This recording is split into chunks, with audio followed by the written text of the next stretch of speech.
Me oleme välja teeninud selle Räpina tunnuslause hea kodukoht.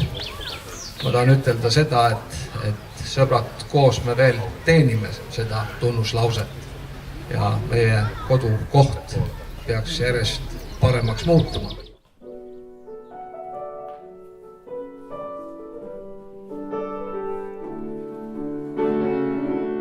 Hea kodupäevad toimuvad nüüd Räpinas 2013. aastal juba 3. korda.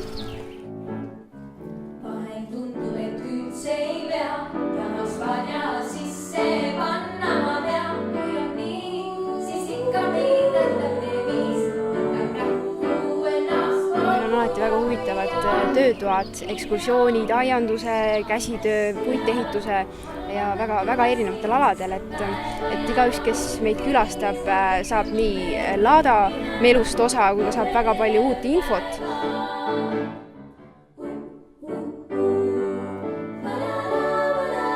Miks te ise arvate, et see Räpina on just see hea kodukoht? Aga ise me nii arvamegi.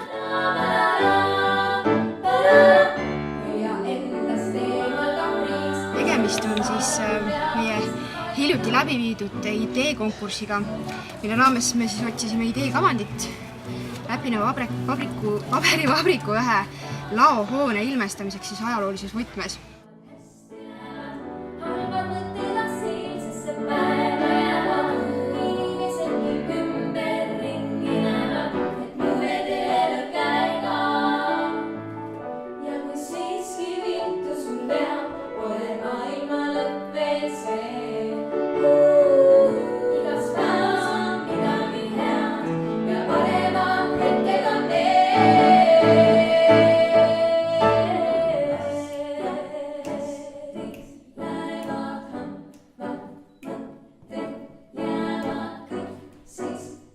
Meil on siin kõik võimalused tegelikult olemas oma kodu rajamiseks ja selliseks toredaks roheliseks eluks nii-öelda roheluse keskel.